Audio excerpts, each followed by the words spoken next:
got a chair under Well, afternoon and welcome to the Miller House Sunday presentation.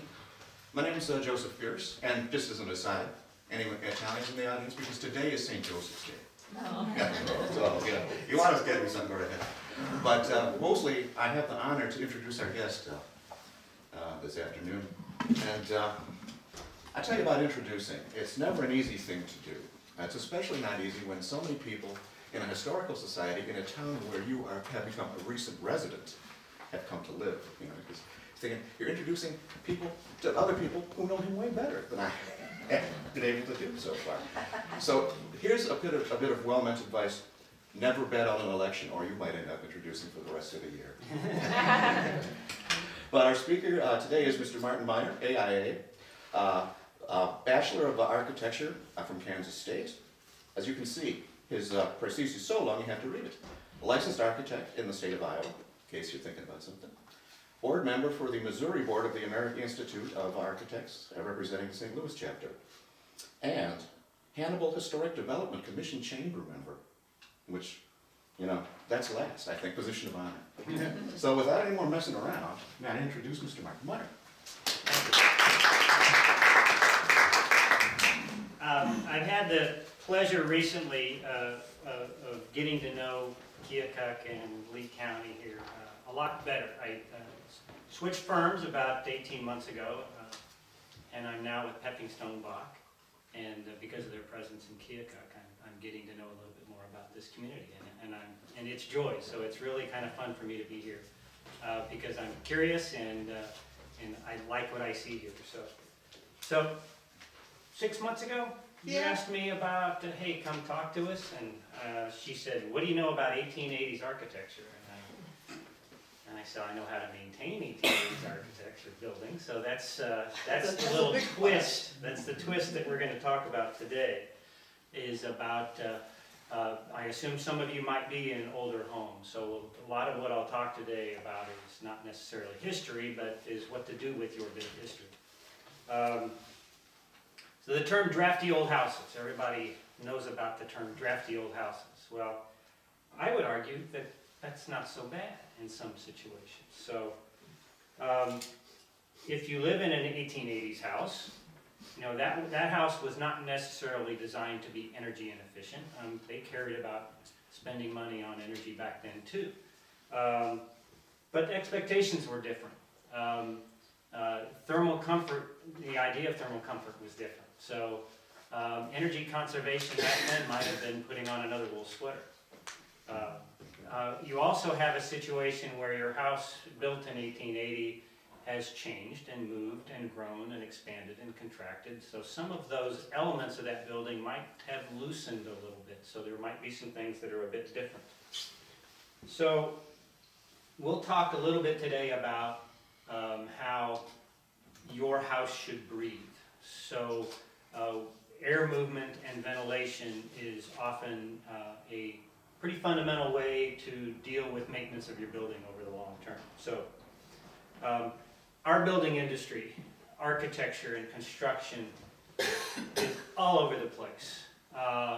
If a new product comes out, well, there's going to be a study to support that product and the sale of that product.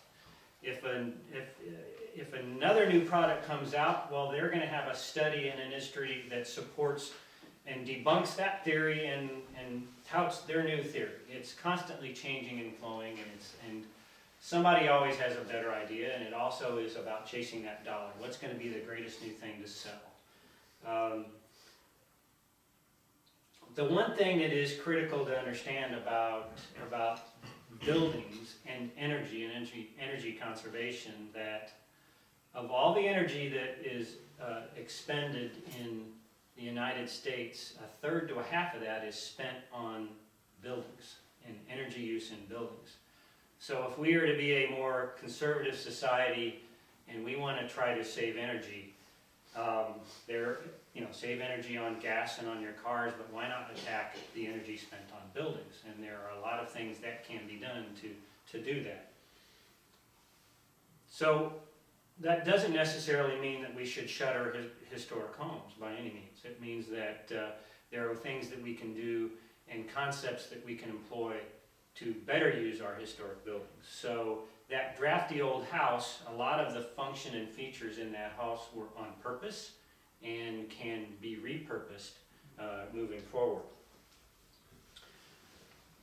Part of that energy that kind of goes back and forth and wanes and waxes is there is a school of thought that says that we should make our houses super energy efficient and super airtight. Well, you know, some of that means that we have to go into our houses and we have to caulk every crack, and every seam and function has to be sealed. And what that does is that makes that house super airtight. Doug Rye is a radio personality, and he hosts a show called Home Remedies, and he is a big proponent of super tight, super insulated houses. Other industry people do want to tout the same thing, to make something super insulated. Insulated concrete form industry is something that they want to make something super airtight. Again, those industries that support insulation are, Owens Corning and other insulation makers, and they always have newer, better products. But too much of an airtight building is not necessarily good. No air movement is not good at all. So we have to think about the indoor air quality that we leave behind. So many things in our industry change to try to make things better, and we learn things every day, and they change. So we've always, not always necessarily, but there's always been a conscious effort to understand that indoor air quality is important.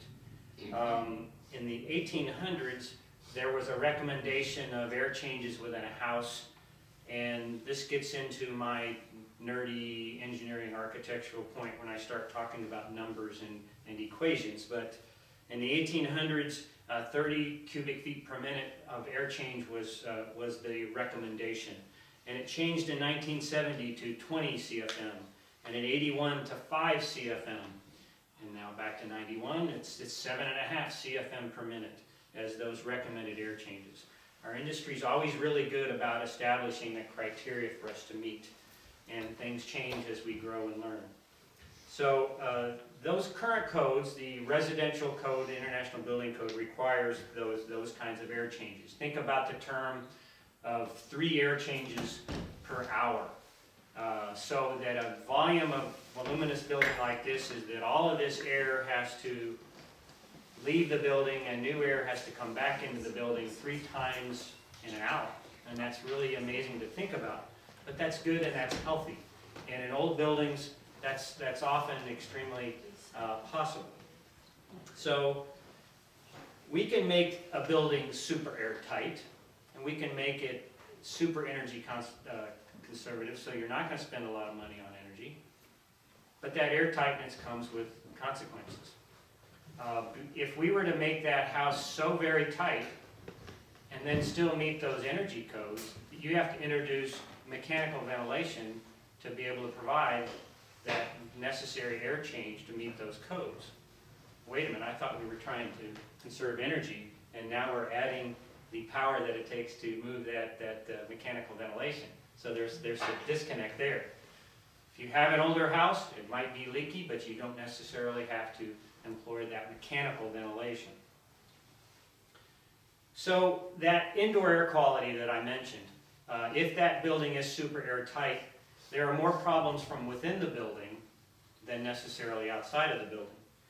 You know, if you think about the quality of the air from inside the building, you've got water vapor, you've got radon, you've got mold, you've got carbon monoxide, you've got off-gassing from materials, we call those VOCs. You also have the formaldehyde that vents from the materials. So those are all generated from within the building. Well, let's get that stuff out of the building. We don't want that stuff in the building. So ventilation is key. Now, I'm not saying don't be energy conservation conscious. We want you to be able to save money, and we want you to be able to take care of your house. So 2 quick ways to attack that. You can keep your mechanical equipment, your heating, air conditioning, and equipment up to date. So if you have equipment that's more than 15 years old, things change in our industry and the equipment becomes more efficient. So it's probably out of date. So you can probably increase your efficiency just by changing the mechanical equipment. But you can also, on the other hand, is make your building and your house more energy conscious by attacking that envelope, by increasing the insulation value, by sealing all those edges. You know, the attic, that envelope for insulation needs to be on the floor of the attic. We can increase that and allow ventilation to flow freely on top of that envelope. There's going to be air infiltration at the eaves, at the baseboards, at the crawl space underneath this. Think, when you leave, walk out front and look back at the front porch, and there are two wonderful medallions either side of that stairwell. Those are awesome examples of an air grill simply meant to ventilate the space underneath that front porch. So that's a good passive ventilation example. You know, the sill plates at the floor to the wall connection, light fixtures like this is a form of an area where we might have some infiltration. Of course, around the windows, at the sash, around the perimeter, those are all places that we might be able to seal things up. So there's always a case for ventilating an old house. But the thing that you have to think about is another nerdy engineering issue is we have to provide positive pressure within the house. So the heating and air conditioning equipment that we use has to provide positive pressure inside so all that old air gets pushed out. Think of blowing up a balloon. You know, when we blow up a balloon, we're providing positive pressure on the inside of that balloon. And when you do that with your mechanical equipment, providing that positive pressure, you're blowing out all that old, stale air and then bringing in new, fresh air to that space. So you don't always just want to concentrate on the interior space. You want to concentrate on the attic because there is going to be chances to contaminate the indoor air from the insulation fibers. In the attic, if you don't take care of the eaves and so on, you might get some animals there, birds and rodents. So you got to think about the fact that there's some poop that you have to think about. So you want to make sure that those things are closed off and ventilated. And you also have a lot of dust. Now, the basement, of course, you have to think about not only the mold, but there's probably lead vapors. There's a lot of moisture and dust. And I mentioned the radon. Radon is naturally occurring. It's a part of the decay chain, so it's always going to occur. And if you have some pest control, there's probably going to be some termaticide that you have to think about. We want to make sure that that's all ventilated. Ventilate the crawl space in the basement and outside. Now you also have to think about some outside contaminants too. There might be some pollen, there might be fumes, there might be mold, and there might be dust from around the area. So you constantly want to ventilate those spaces as well. Now, it's the indoor air quality that's key too, but you also have to think about there might be some other material degradation as a result of lack of ventilation. In the attic, if that attic is not ventilated, most modern shingles are only designed to be on a substrate with the temperature of less than 105 degrees. So if your attic gets too hot, you're going to basically boil those shingles. So, and I have seen that, and it does really does ruin your shingles. You have to ventilate the attic. And here's the formula in me again. You have to figure out the square footage of your attic and then divide that by 150, and that square inch factor is how much free ventilation you should have on your vents on your gables. You can also get that ventilation at the eaves and also have a ridge vent too to create that ventilation. On the walls, our industry is changing dramatically on how to insulate walls. And again, this gets pretty technical, but if you don't have a proper placement of that air barrier, then in that vapor barrier, you've got air and vapor movement through that wall. You can create a situation where that moist vapor is condensing at the wrong place, and it's going to degrade any bad insulation, degrade the wood. It then creates an environment that's rich for mold spores to form. And you have to think about all those things. So in our climate, in our area, the old formula was always to have the vapor barrier on the warm side of the insulation, but that doesn't necessarily hold true, as we find out, because it's just as hard to insulate in the winter as it is to insulate in the summer because of the extremes of our climate. So we're finding out more information about where to put that vapor barrier. The permeability of the vapor barrier has to come into play, and we always want to make sure that that's done right, and it's often not. And again, we have a lot of problems with our walls as a result. You also have degradation to the paint systems and the finish systems on your house. That paint is not intended to be an air and vapor barrier. It's intended to be for material protection. So a clapboard house, if you think about it, air was intended to move up the back side of that clapboard into your wall and to provide a little bit of ventilation and circulation in the cavity of that wall. So if you do paint your house, be careful if somebody uses a spray painter to spray your clapboards, because they're filling in all the voids that way. If they do that, it's just simple as when it dries, make sure they take a knife and they cut the bottom side of that clapboard every time to make sure that that ventilation is maintained in that clapboard. If you don't, that air and vapor is going to find its way through that wall, and if it's stopped by that paint barrier, well, that's when it's going to blister and peel. So that's why you have to maintain your Newer modern systems for insulation are moving away from bad insulation in between studs and moving to a continuous insulation barrier on the face of most studs. If you think about it, you want to try to have a composite R value on a wall, and if you might have seen this in some cases where you can actually see the studs on broadcast through the wall on a cold day, based on where the vapor is condensing on the side of the wall. There's a thermal transfer at each stud from the inside to outside.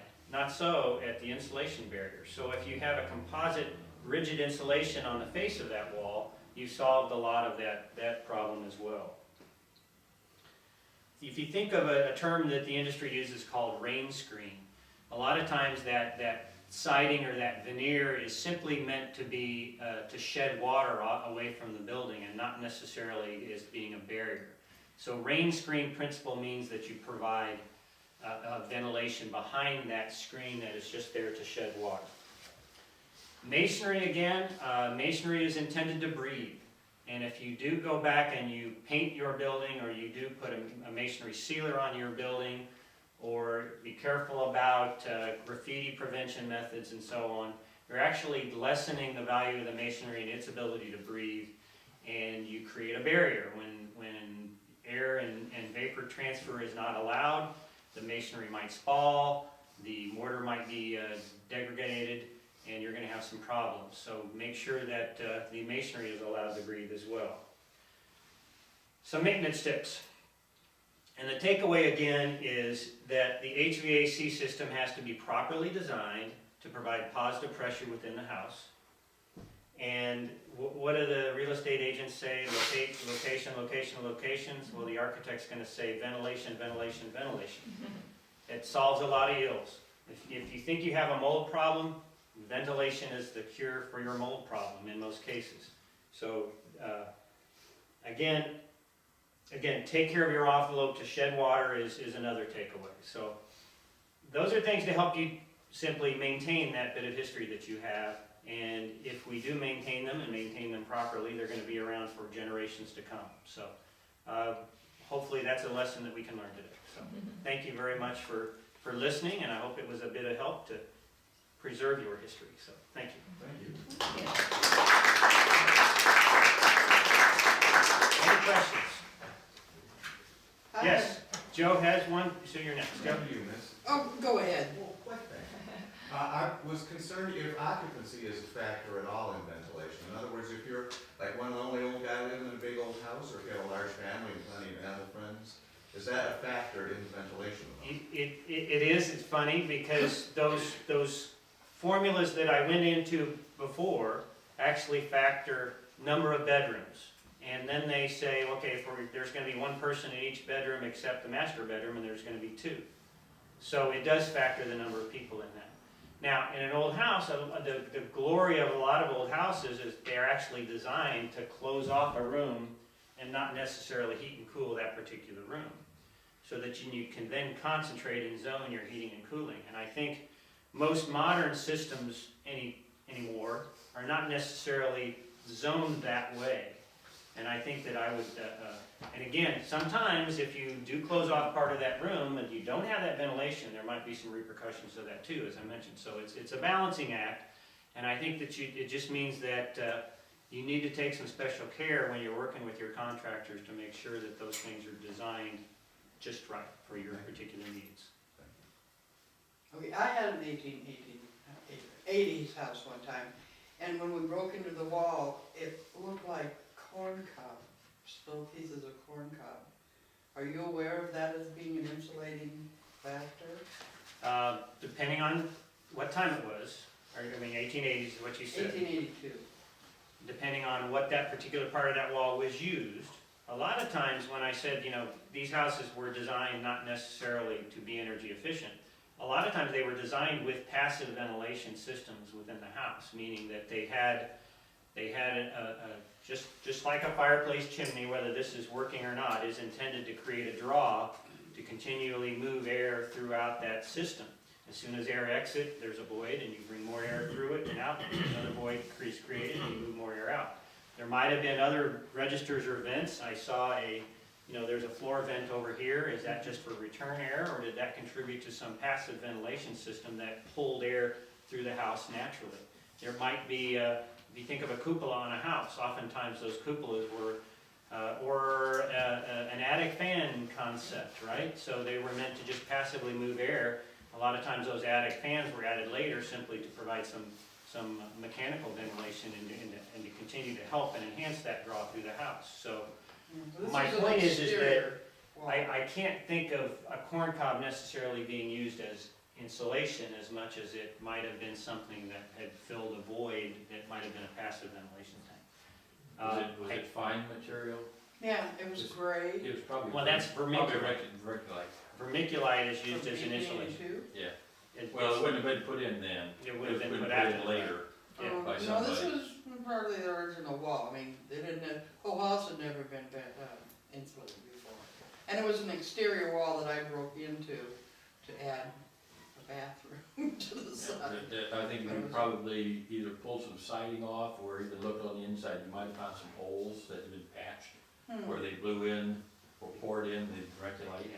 That At a happened later date. after the fact. I agree with that. Well, and maybe farther up, because it was a clapboard house. Yeah, because a lot of times they would actually take a clapboard off and drill into the Well, see, I've sheathing. seen houses in Keokuk where they drilled us right through Oh, the yeah, clapboard. It's yeah. like, Lazy, What? lazy contractors do that. oh, my, that was bad. Anyway, so if for your information, besides those outside things have wood ducting that come into the house, it was supposed to cool the whole house, That's really neat. not just under the porch. All right. Joe? Vermiculite was brought up, and I've ran into it here and there. Is that a cause of concern, as asbestos might be, or is it pretty passive stuff? Passive. I don't know of any real issues with it. Okay, thanks.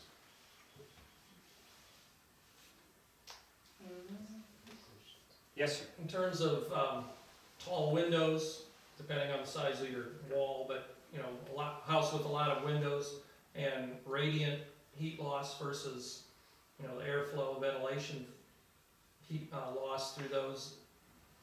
Do you have any recommendations on putting up storm windows and that kind of thing? Does that have an effect on what we're talking about today? There are a lot of different things that you can do. Oftentimes, storm windows are an idea to cut down on some of that infiltration. They're not a be-all, end-all, but they do help protect historic infrastructure. And a lot of times, if those storm windows are designed right, is they can reinforce and continue to be a part of that passive ventilation system, meaning that whether you have a double hung window or probably a triple sash hung window, oftentimes those things are designed to raise the lower sash and pull the upper sash down, again, to get some of that natural draw of movement of air off of the floor and exiting at the top. Warm air rises, and then once you create that draw, you can do that. A storm window can do the same thing. Other ways to make sure that that window is not a real problem is again, you want to make sure that it is weather tight and properly sealed with, with a caulk system or any kind of weather stripping. You don't necessarily have to, and I wouldn't recommend taking out that unit and putting in a new modern unit. Most times the storm window is the most expedient method to fix that window. But also to restore a deteriorated sash, it's not unusual to replace the glass, and sometimes when you replace the glass, you can pick a glass type that has a higher R value. It doesn't necessarily mean that you have to put in a double glazed pane with that vacuum in between, but it does mean that you could pick a different material that has a similar R value. A laminated piece of glass with two small pieces of glass with the right type of film in between those two glasses oftentimes has the same R value as that double pane glass with that vacuum void in it, and it can fit within the same sash.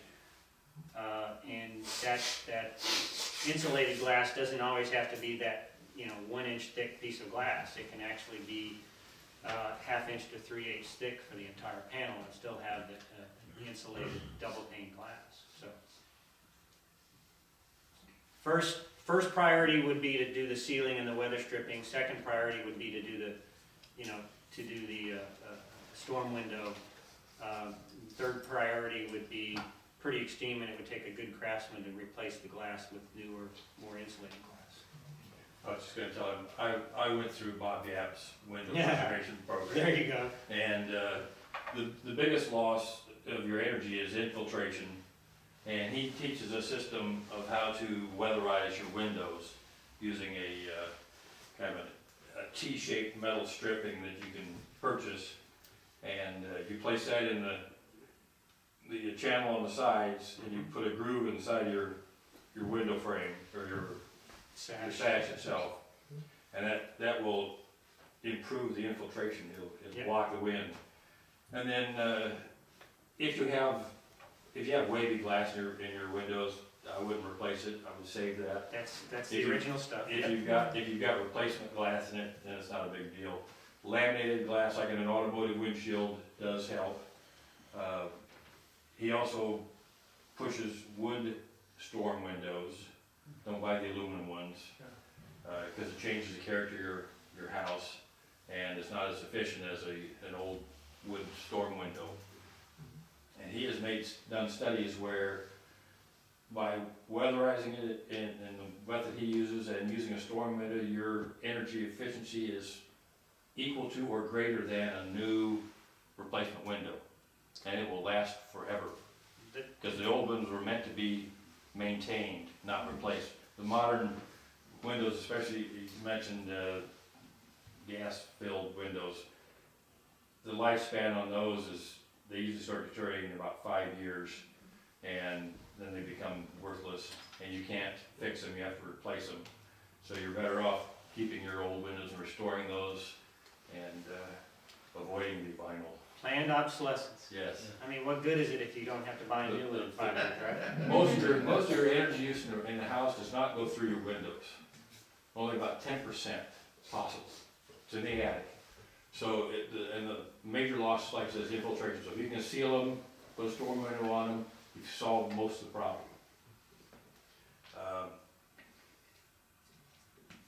The salesman for the new windows, they say, you know, you're gonna save energy, but if you ask them for a payback period, the payback period is longer than the life of the window. Right. So you can never pay them off. So you're better, instead of paying $400 for a window, you're better to pay a guy to restore them for $200 or $300, and you're ahead. May I observe that once again, history gives us the correct answer. That's a good point. So I agree with that 100%. Thank you. Well, again, thanks again for the opportunity, and if anybody has any other questions, I'll hang around for a little bit in the wings, and we'll have a conversation. But Well, and you're welcome, we have drinks and food out in the, also we have a listing there where they're signed in the book of our Sunday specials for the rest of the year through October. So, then you'll know what's coming up. Thank you, Mark.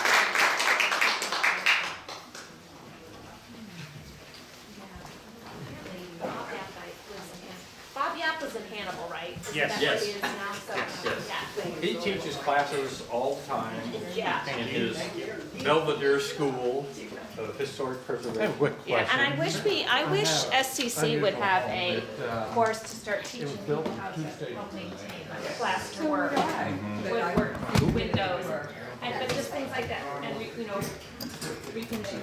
I mean, they have such a